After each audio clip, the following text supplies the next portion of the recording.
अस्सलाम वालेकुम, my name is Rabia Rubani. Welcome to pharma whisper. आज जो हमारा टॉपिक है, हमारे पास माइसेलेनियस प्रोसेसेस का फिफ्थ टॉपिक है विच इज़ एक्सिक्यूशन। ये इंपॉर्टेंट है और आ जाता है मोस्टली, तो इसको हम स्टार्ट करते हैं। इससे पहले ना मैंने माइसेलेनियस का जो एफ्लोरेसेंस का एक टॉपिक है, फर्स्ट लेक्चर है, वो अपलोड किया है, वो देख लें, ठीक है। व्हाट इज़ एफ्लोरेसेंस, क्योंकि एफ्लोरेसेंस से रिलेटेड है। अच्छा, अब हम आते हैं मेन टॉपिक पे विच इज़ एक्सिक्यूशन। इसके लिए आपको कंसेप्ट होना चाहिए फ्लोरेसेंस का, कि वो क्या चीज़ है, उसके फैक्टर्स क्या हैं, उसको उसका प्रिंसिपल क्या है। फर्स्ट ऑफ ऑल हमारे पास हम देखते हैं व्हाट इज़ फ्लोरेसेंस। ये एक सब्सटेंस है और ये एटमॉस्फेयर है। जो सब्सटेंस होती है ना, वो क्या करती है, वो हमारे पास एटमॉस्फेयर में अपना वाटर लूज़ कर देती है, ठीक है। उसे अपना वाटर क्या कर दिया, लूज़ कर दिया, और क्या होगी, ये वाटर हमारा ट्रांसफ़र हो गया एटमॉस्फेयर में। अब क्या होगा, यहाँ से ये जो हाइड्रेट्स होते हैं, मीन के जो वाटर होता है, वाटर ऑफ क्रिस्टलाइजेशन हाइड्रेट्स होते हैं, वो लॉस्ट हो जाते हैं, और हमारे पास इसका ये जो होता है, ये हमारे पास एनहाइड्रस बन जाता है। एनहाइड्रस मीन के हमारे पास इसमें वाटर नहीं रहता। तो अगर हम ये प्रोसेस, लाइक ये तो हमारे पास नेचुरली हो रहा है, अगर हम इसी प्रोसेस को एक प्रॉपर वे में करें, लाइक कंट्रोल्ड तरीके से करें, एक्सेलरेट करके, लाइक टेम्परेचर दे दें, उसको टेम्परेचर दे दें, तो क्या हो, ये जो प्रोसेस है ये फास्ट हो जाएगा। तो ये जो हमने एक्सटर्नल फैक्टर यूज़ किया है, टेम्परेचर, टेम्परेचर देने से क्या हुआ, हमने एफ्लोरेसेंस को एक्सेलरेट किया, उसके रिएक्शन, उसके रेट को इंक्रीज़ किए। इसी को हम क्या कहते हैं, दिस इज कॉल्ड द एक्सीकेशन।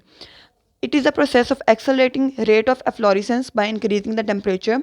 हमने क्या किया, हमने एफ्लोरेसेंस का रेट इंक्रीज़ किया, कैसे, by increasing temperature, in order to remove the water of crystallization from a hydrated salt. हमने क्यों किया, क्योंकि हमें क्या चाहिए, हमने हाइड्रेटेड साल्ट मीन के ऐसा साल्ट जिसमें वाटर है, उसमें से वाटर को रिमूव करना है, और हमें वो प्रोसेस जल्दी करवाना है। तो हम क्या करेंगे, हम टेम्परेचर दे देंगे और वो एक्सेलरेट हो जाएगा। इसको हम कहते हैं, दिस इज कॉल्ड एक्सिकेशन। इसको हम आर्टिफिशियल एफ्लोरेसेंस भी कहते हैं। It is accelerated or controlled efflorescence but applied in cases when water is not normally lost by efflorescence। ये हमारे पास एक्सेलरेटेड या कंट्रोल प्रोसेस है एफ्लोरेसेंस का, लेकिन ये हम उन केसेस में यूज़ करते हैं जबकि नॉर्मली एफ्लोरेसेंस नहीं होती। लाइक हमारे पास कोई भी सब्सटेंस है, वो नॉर्मली अपना वाटर लूज़ नहीं कर रहा, हम उसको क्या करते हैं, कंट्रोल करवाते हैं, उसको हम एक्सेलरेट करवा के फिर हम उसके एफ्लोरेसेंस करवाते हैं। तो इसको हम कहते हैं, दिस इज कॉल्ड द एक्सिकेशन। ये इन कंडीशन में होता है जब हमारे पास नॉर्मली लॉस नहीं होता वाटर। प्रिंसिपल क्या है, change in vapour pressure. Main के जो सब्सटेंस है ना, उसका वेपर प्रेशर क्या होता है, हाई होता है, जबकि हमारे पास एटमॉस्फेयर है, उसका क्या होता है, कम होता है। तो क्या होता है, in order to maintain the equilibrium, हमारे पास हायर टू लोअर की तरफ मूव करते हैं। पास क्या होगा, वाटर होगा, वो मूव कर जाएगा हायर टू लोअर, मीन के जहाँ पे वेपर प्रेशर हाई है, वहाँ से मूव कर जाएगा हमारे पास लो की तरफ, और हमारे पास इक्विलिब्रियम जो होगा मेंटेन हो जाता है। जब तक ये इक्विलिब्रियम मेंटेन नहीं होता, तब तक वो मूव करता रहता है, अपना वाटर लूज़ करता रहता है। इसका जो प्रिंसिपल है ना, इसका सेम लाइक एफ्लोरेसेंस है। तो इसका प्रोसेस क्या होता है एक्सिकेशन का, इसमें हम एक अमाउंट है, एक सब्सटेंस है, उसको हम क्या करते हैं, उसका वे करके उसको हम एक डिश के ऊपर रखते हैं। तो जब हम डिश पे रख देते हैं, तो उसको हम क्या कहते हैं, उसको हम वाटर बाथ में हीट करते हैं और उसको बार बार हिलाते हैं, ठीक है। बार बार जब तक हम उसको वाटर बाथ में करते हैं, मीन के उसको टेम्परेचर देते हैं, जब तक हम उसको टेम्परेचर देते रहते हैं, वो क्या होता है, उसका वाटर लॉस्ट होता रहता है, और यहाँ तक कि उसका और कोई मतलब उसका जो, जब वाटर लॉस होगा, क्या होगा, उसका वेट भी लूज़ होगा। जब वेट लूज़ हो जाएगा, जब तक इतना ना हो जाए कि कांस्टेंट हो जाए, कि वेट और लूज़ ना हो सकता, तब हम उसको क्या करते हैं, हीट करते हैं। जब हमारे पास और वाटर लूज़ नहीं होता, मीन के हमारे पास मेंटेन हो जाता है, तो हम कहते हैं इसको एक्सिकेशन कंप्लीट हो गई है। लाइक हमारे पास एग्जांपल है, लाइक CuSO4.5H2O 30 डिग्री सेंटीग्रेड पे हम क्या करते हैं, उसको जब हम करते हैं हीट, तो CuSO4 प्लस .3H2O, मीन के पहले 5 था, जब इतने टेम्परेचर पे किया, क्या हो गया, 3 हो गया, 3 मोल हो गए।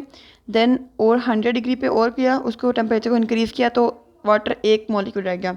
इसको 200 पे किया, तो क्या हो गया, फुली लूज़ हो गया। इसको हम कहते हैं, this called anhydrous product, mean के हाइड्रेट से क्या बन गया, हमारे पास एनहाइड्रस बन गया।